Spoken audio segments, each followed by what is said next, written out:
ကျွန်တော်မိတ်ဆွေများအားလုံးပဲမင်္ဂလာပါခင်ဗျာ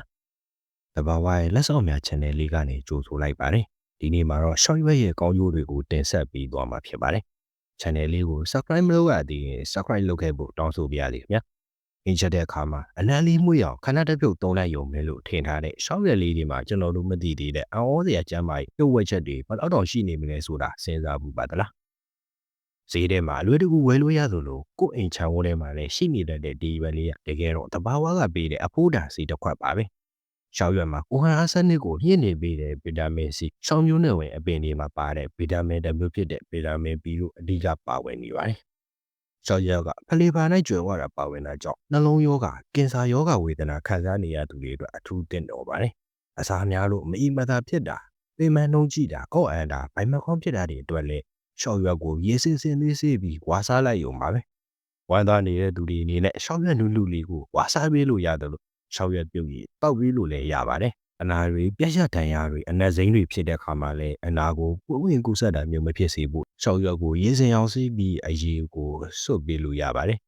။အစေးမြေတွေရောင်းတာအကျော်ချင်းတွေကြောင်ရမ်းနာကျင်တာတွေကိုလည်းတတ်တာစေနိုင်ပါတယ်။သွေးကြောတွေကိုကျန်းမာစေပြီးကိုဟန်စနစ်ကိုလည်းကျန်းမာစေနိုင်ပါတယ်။အာရုံကြောတွေကျန်းမာစေဖို့အသုံးပြုလို့ရတယ်လို့သွေးတိုးကအစာရည်စနစ်မှာဖြစ်တဲ့အနာတွေကိုလည်းတတ်တာစေဖို့အတွက်အသုံးပြုလို့ရပါတယ်။ညာဘက်အိမ်မပြောတဲ့သူတွေအတွက်လည်းအစွမ်းထက်တဲ့တဘာဝဆေးတစ်မျိုးပါ။အေးမိတာအစာမကြေတာဝမ်းချုပ်တာပန်းနာရင်ကျခံစားနေရတာလေပြိုရောင်ရမ်းတာအသက်ရှူလမ်းကြောင်းဆိုင်ရာယောဂခံစားနေရတာဗီတာမင် C ချိုးတဲ့မှုတွေကိုတတ်တာစေနိုင်ပါတယ်။စိတ်ငြိမ်စေပြီးအာရုံကြောယောဂတွေကိုလည်းကျန်းမာစေနိုင်တဲ့အထိအာနိသင်နဲ့ရှိပါတယ်။ခေါင်းကိုက်တာခေါင်းတခြားကိုက်တာခံစားနေရတယ်ဆိုရင်တော့ရှောက်ရက်ကိုရေသွေးစုစုထဲမှာ10မိနစ်လောက်စိမ့်ပြီးရလာတဲ့အရည်ကိုတောက်ပေးလိုက်ပါနေ့စဉ်နှစ်ခွက်ပုံမှန်တောက်ပေးမယ်ဆိုရင်ကောင်းခိုက်တာတွေတတ်တာသွားမှာပါပန်းနာရင်ချက်ရှိသူတွေအနေနဲ့လည်းရှောက်ရက်ကိုဆေးပြေဝါပြစားပေးတင်ပါနဲ့အလုပ်တွေပင်ပန်းလို့စိတ်ပီစည်းတဲ့အခါမျိုးမှာရှောက်ရက်ရဲ့ခက်တင်းတဲ့အနံ့လေးကိုရှူရှိုက်ယုံနဲ့စိတ်ကိုကြည်လင်လန်းဆန်းသွားစေနိုင်ပါတယ်ဒါဟာစိတ်ကူးရင်လာမဟုတ်ပဲသူ့မှာပါဝင်တဲ့အစီအနှစ်တွေကအာယုံကြောတွေကိုပြေရောစေတာကြောင့်ပါပြီးတော့အစာမကြေတာပိုက်ကြတာမျိုးဖြစ်တဲ့အခါမှာလည်းရှောက်ရွက်ကိုရေနေချမ်းနဲ့ထဲတောက်တာဖြစ်ဖြစ်အင်းရည်ထဲမှာထည့်စားတာဖြစ်ဖြစ်လုပ်ပေးမယ်ဆိုရင်အစာရင်ကိုအေးစီပြီးလေလိုးလေအောင်တာတွေကိုလည်းတတ်တာစေပါတယ်